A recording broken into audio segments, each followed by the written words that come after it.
it's all going well.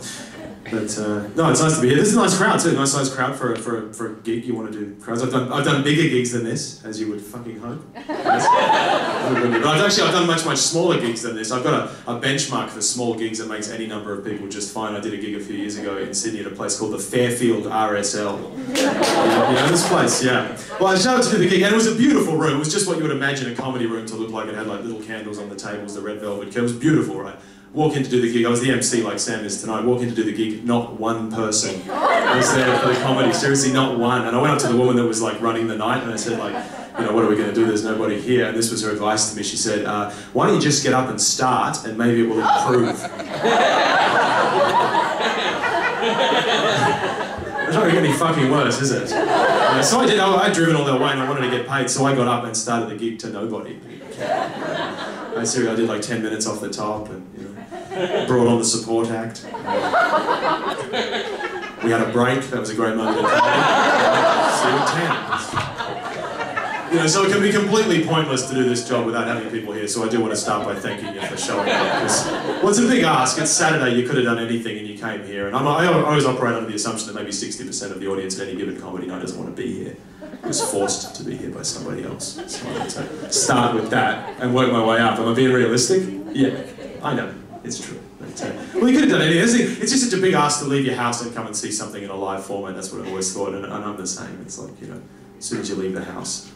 My theory is this, that the further you go from your own house, basically your own TV, the more entertained you expect to be. You know what I mean? Like, as soon as I leave the house, as soon as I walk out that front door, I think better get really entertaining now, fucking now.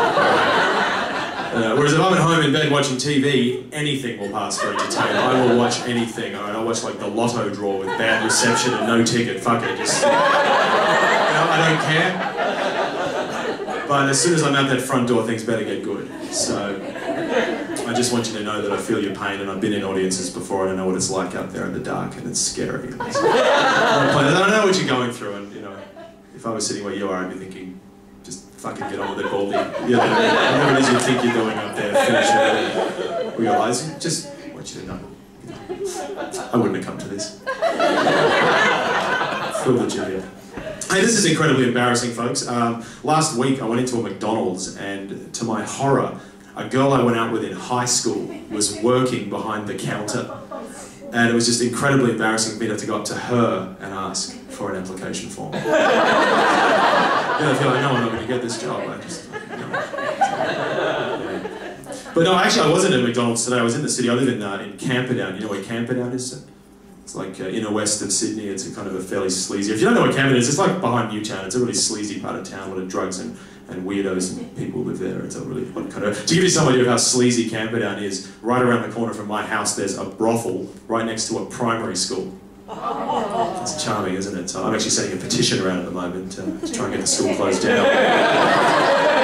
You've got to do what you can to improve your area, folks. That's everybody's responsibility. No, so I'm in George Street, right in the middle of the city, right? And this is just an indication of how far the city is going down the toilet. I think drugs and violence, it's all ruining this town. I'm walking along, and I went into McDonald's. I went in there basically to use the toilets, okay? Because I essentially think of a McDonald's as essentially a public toilet that happens to sell burgers as like a side project. You know, these are burgers I would never purchase, but they're available if you want something to wipe your hands on. So I don't know what the hell they're for, but I'm not buying. I've gone in there to use the toilets, right? And because it's the middle of the city and it's like, you know, going to the dogs, the toilets in this McDonald's have got blue lights installed in them. Do you know what this is about? You've seen this, yeah? This is to stop people shooting up when they go to McDonald's. This is a problem that they're having, and this is how they're dealing with it. And I asked him, I said, how does the blue light work? What does that do? And he said it's got a two-pronged effect, basically. The first thing that it does is, the blue light means you can't see a vein, right? You can't see a vein, you can't shoot up. That makes a lot of sense, right? Second point made a lot less sense to me, okay? Apparently they've done research psychologically. People don't like to sit down with a blue light on them in that environment and shoot up. They feel really uncomfortable for some reason. They don't like to do it. This is the thing. You're shaking your head like, no, we don't. Or